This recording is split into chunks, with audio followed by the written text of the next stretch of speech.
everyone, to the R.E.S.T podcast, where our goal is to help each and every one of you displace confusion, chaos, and dis-ease in order to heal and find significance in life.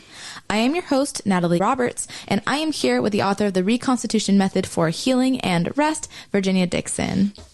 Katherine, it's such an honor to have you. It's hard to believe that it's been a year and you're back. Well, almost 2 years, I think. Has it been? But it's been delightful because you've been busy, and I certainly, too, have been busy.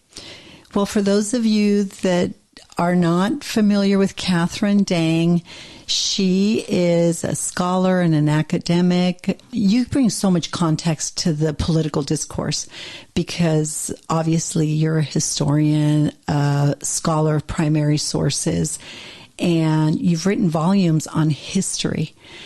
And for those of you that don't know, Katherine is invited by nations now, by different countries in South America, to expound on ideas of history, government, and education. So we're so honored to have you here with us today. Well, again, it's my pleasure to be invited to speak on those topics that pertain to all men and nations historically.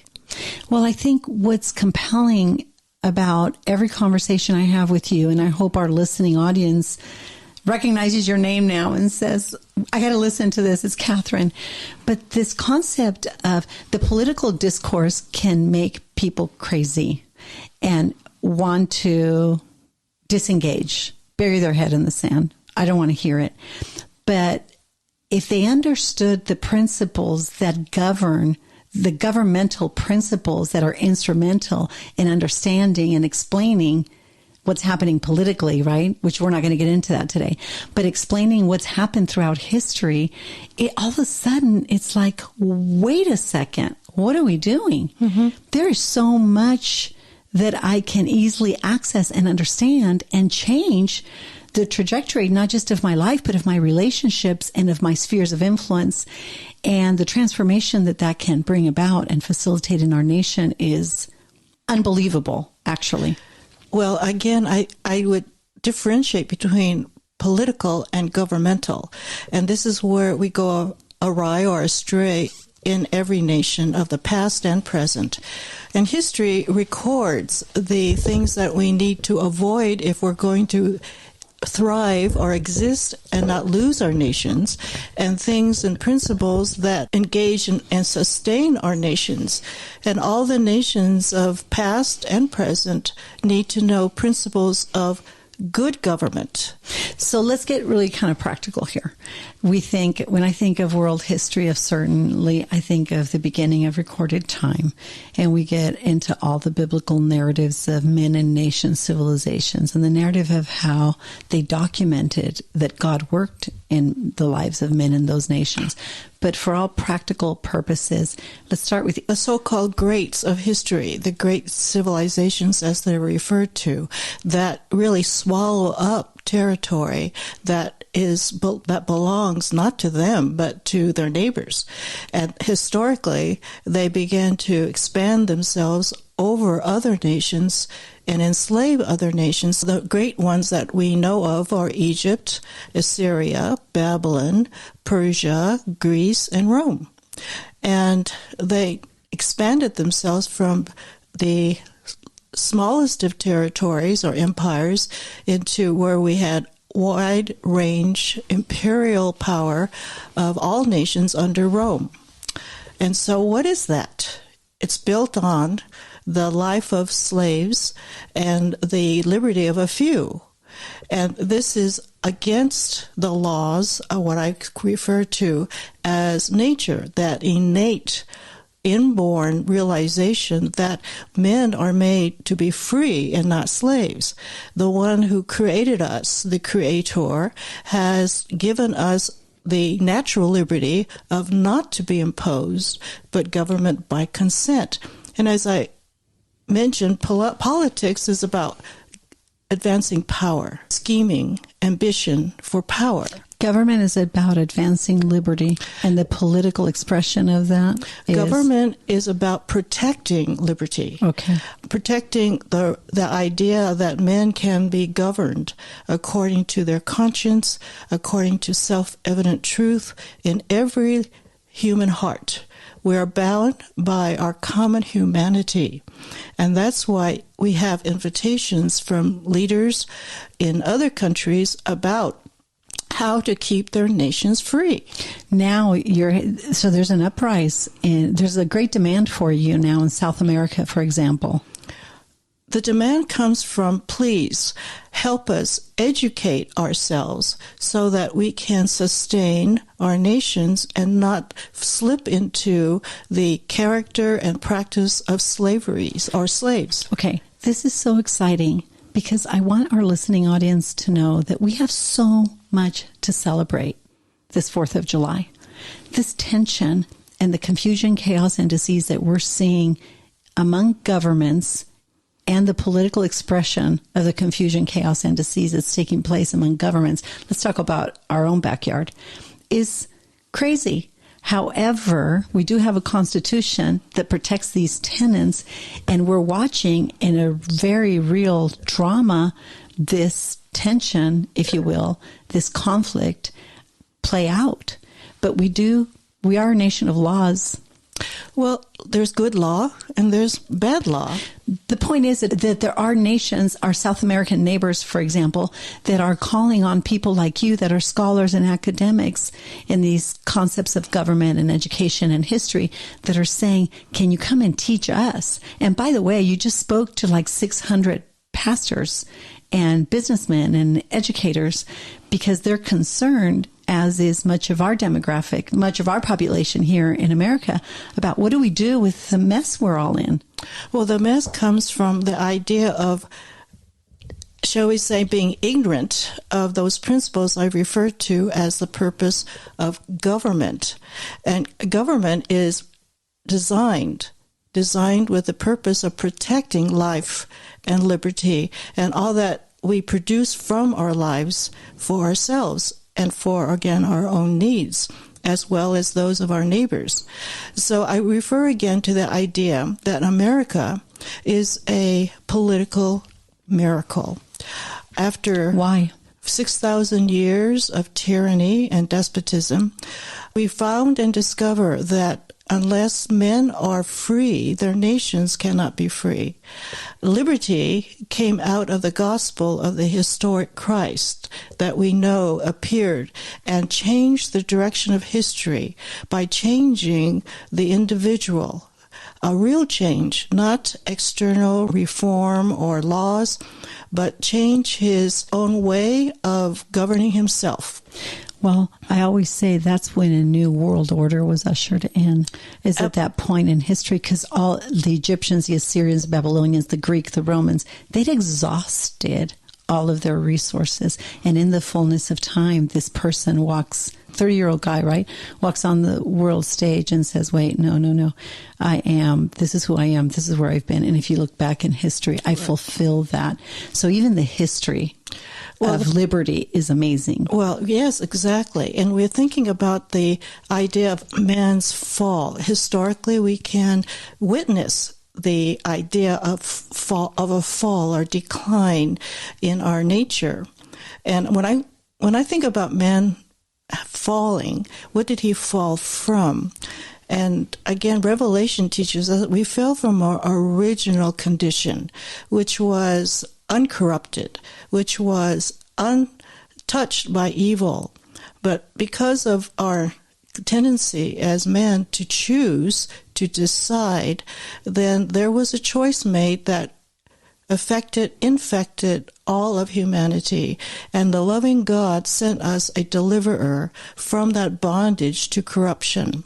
The story of history then is Calvary, is the cross. Absolutely. Because the power to overcome that corruption came through Jesus Christ. When we invite him to be our governor, that when we are governed by his power, not our own energy, which is weakened by our own corruption. It's interesting because when you think of we're talking about the person of the historic Christ as an ambassador of liberty to secure freedom. Well, that is the context of which we're talking about it. But when you talk about him as a religious leader, right, if you will, which I don't know if I would define him as that, it's not what we do, it's what we surrender to. It's what we accept. That this is a very real transaction that happened at that juncture in history. And the fruit and the product of that life, that teaching, was a fulfillment of 4,000 years of recorded history.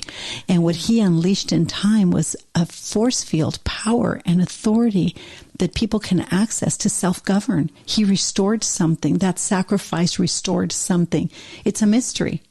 Well, he came into history because he was sent to be, again, that person who could give to every individual the capacity, the Spirit of God himself, by consent of the individual, to be led by the power of that he has given us through his Spirit. In fact, the Bible says that where the Spirit of God, the Spirit of the Lord is, there is liberty. And we're talking about freedom from our own wills, from our own appetites. From our own depravity. Exactly. And that's the first step of realization that we needed a divine helper. And he sent that helper through Jesus Christ. And when he left this life, he left behind that capacity to be ruled by God himself, by his word. Real strength is having the courage to look at ourselves and realize that all of our best intentions yield very limited results. And there's something inside that's just broken. But I think it is not common, it's not unusual for people to discuss this kind of internal conflict that we all understand about self-governing and translate it into both what happened among institutions of faith and political expression of all those things. And you're uniquely qualified to address that.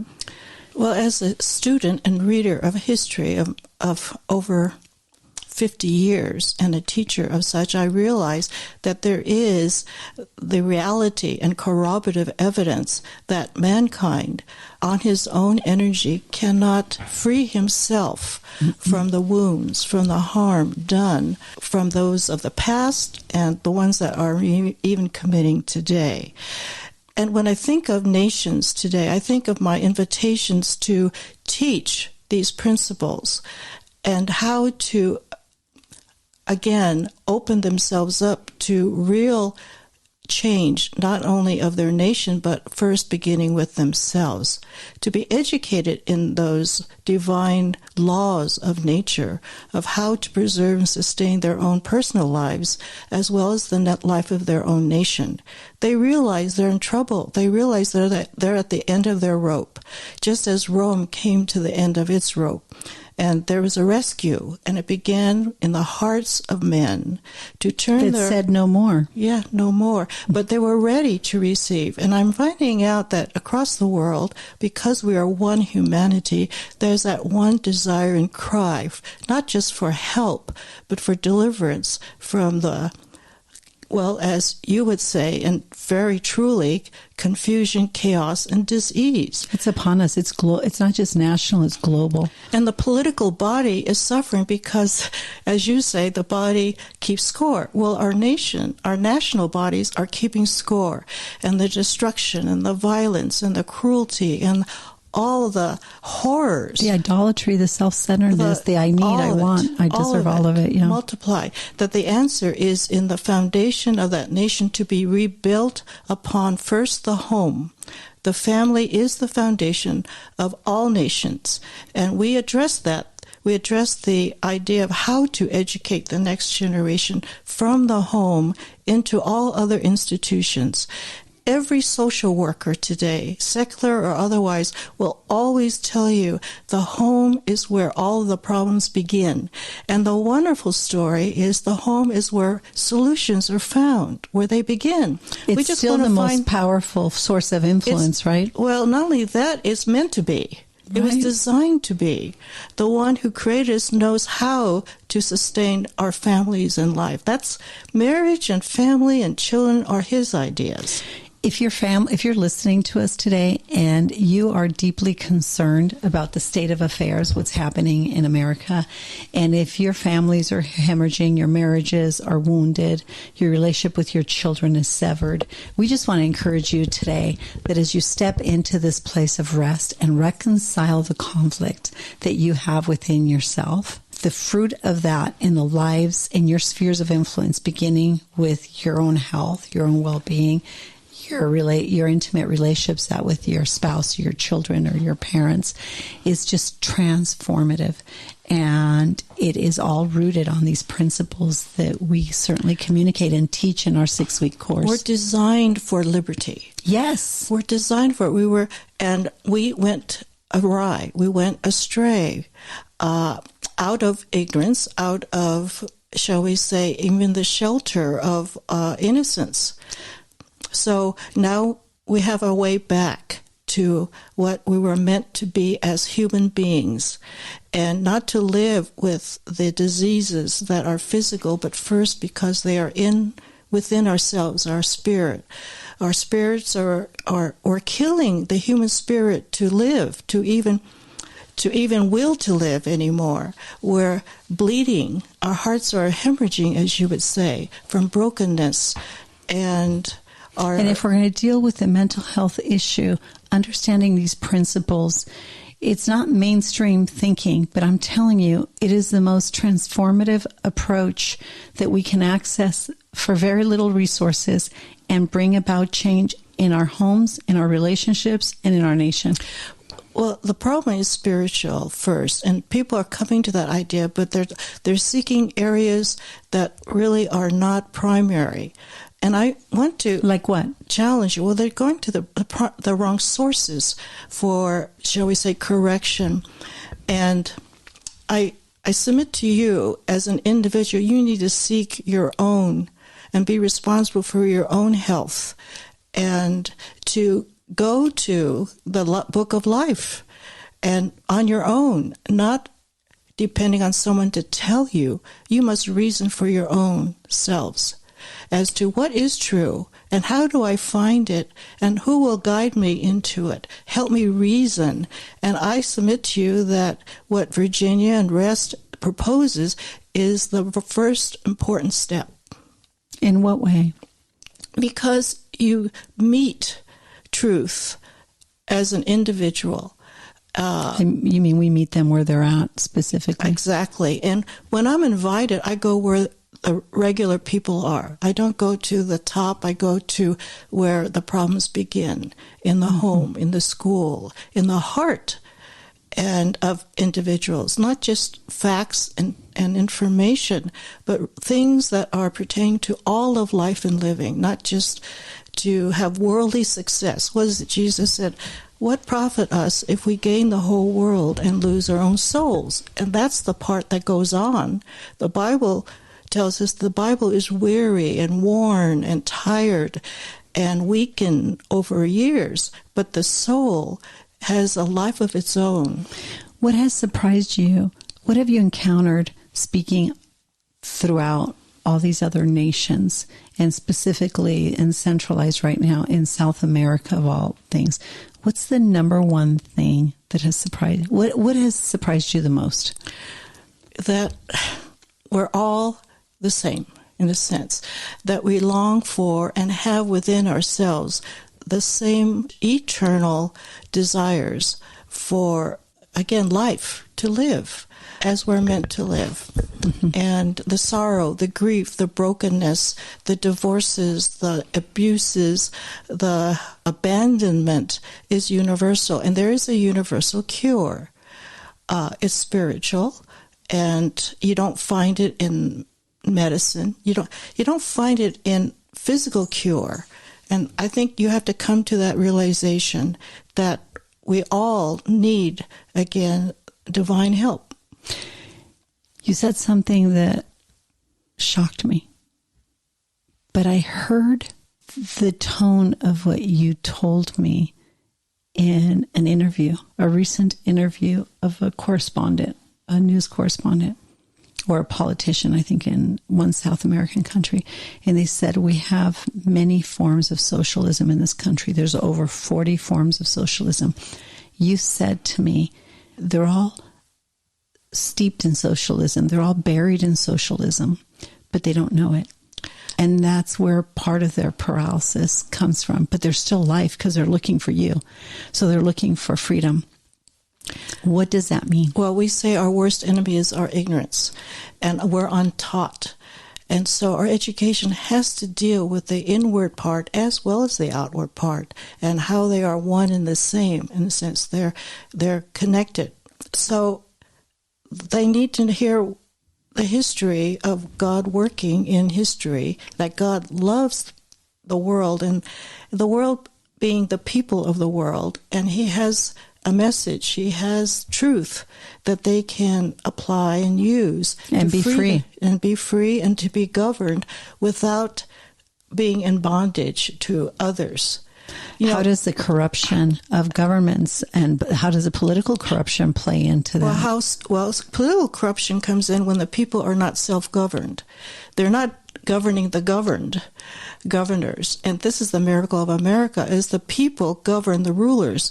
The rulers do not govern the people. And that was turning the world upside down. How does that happen? Well, when you learn how to govern yourself by the principles of life, by self-government, by self-evident truth that is innate to us, to obey it.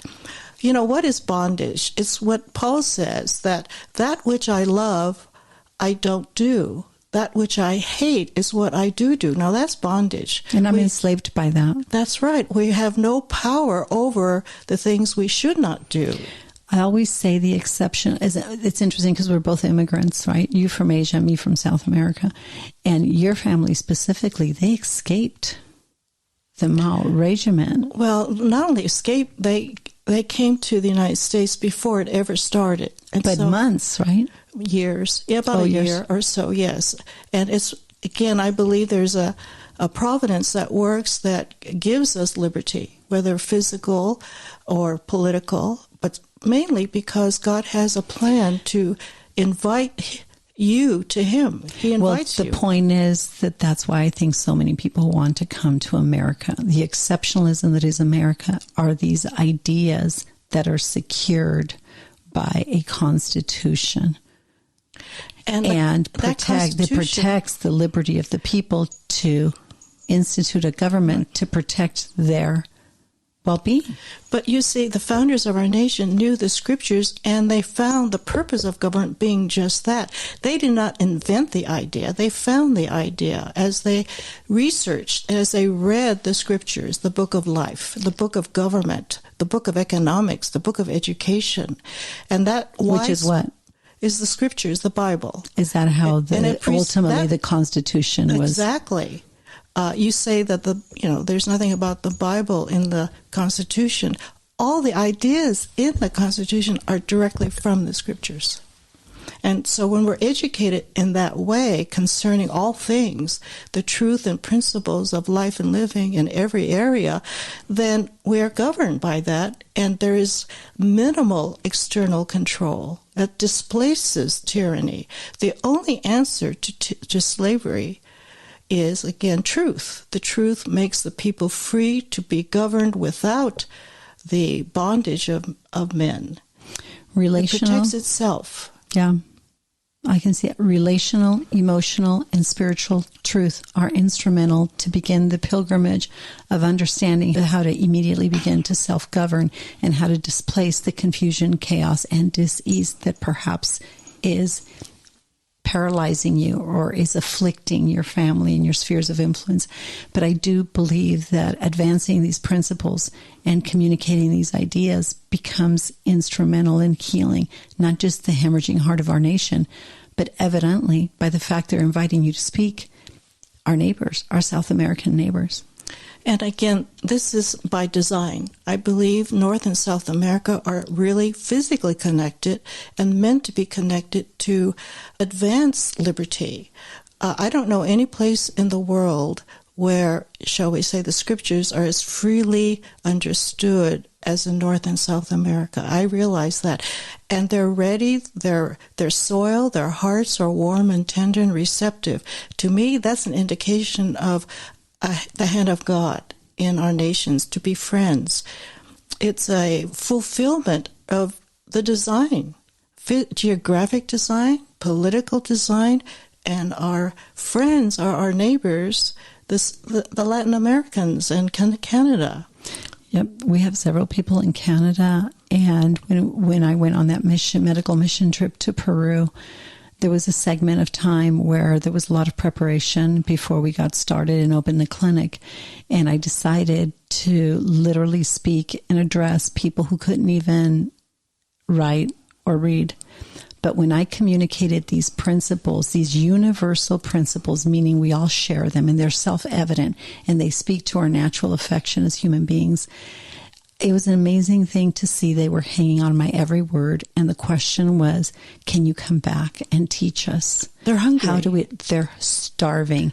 And you don't need to know how to read. You don't need to know how to write. What we need to do is have meaningful rest conversations where we intentionally teach people that what's happening in America, what's happening in the world is no different than what has happened to civilizations throughout history. And that is this tension, right, between what's true and what's not, what's light and what's dark, between power and control. Will the power be given and remain and protected where it was placed by design, and that's in the hands of people? Or will it be these despotic governments that will rule us? And that is the tension. And we're seeing now, because it's become commonplace to speak, to learn about, and to understand. The information is accessible to all of us, that there are a handful of people and powers that be that are doing the same thing that's been done throughout history. And that's to get and keep power, but right? We found a way. We're all that way. Totally. And we have found a way to check and balance and to keep any one of us from going in that direction, with that direction, whether we're on top or bottom of the pile. And I want to add again that there's the healing of the heart or the soul, mind, that I think R.E.S.T has uncovered in a biblical approach and reasoning, because you're teaching them to reason from within, not from without.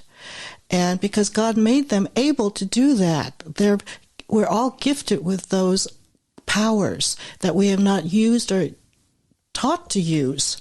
And that's what education is to cultivate in you the capacity to reason for yourself these things and come to these conclusions on your own. And the consequence is life-giving. Absolutely. We're life-giving ideas. We've been drinking or eating the diet of secularism, where we're being poisoned inside and out. And that is even an assault to the conscience of every individual, because we're a spirit working through a soul in a body. So anything that sucks out the life of the spiritual realities of your life is going to slowly destroy you. Exactly. Again, our political bodies are telling us there's something wrong in our spirit, the human spirit of that nation. And every one of us have a nation to be stewards and keepers of. So there you have it. As a historian, a scholar of primary sources, your work is unbelievable. And honestly, I've not read anything like it. Natalie's going to put resources up for people. But I think what you've taught me is that nations heal when people can grasp, understand, and stand on these principles. The leaders are few. The people are many. Yes. We need to rise up and use the power and authority that we have. Our conscience bears witness. I believe that's true. History bears witness. History bears witness. Thank you so much, Katherine. We're going to put information to Katherine's website so you can access the curriculum and all the information on the link. So thank you so much for joining us. Thank you, Katherine. My pleasure, always. All right, everyone. For updates about R.E.S.T and this podcast, please visit our Instagram or Facebook, The Place of R.E.S.T. If you would like more information about Virginia or to support and join the cause of R.E.S.T, please go to virginiadixon.com/collaborate or call 949-289-5935. Thank you for listening to R.E.S.T with Virginia Dixon. We'll see you next week.